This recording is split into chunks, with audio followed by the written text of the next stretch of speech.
माशाल्लाह याया 2 इयर्स के हैं, लेकिन उनको अल्लाह की तरफ से कुरान से बड़ी मोहब्बत है उनको।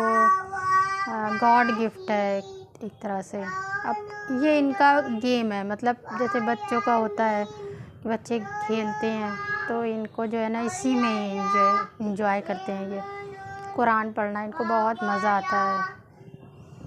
दुआ करिए कि ये बहुत बड़े होके अल्लाह ताला इनसे खूब काम ले।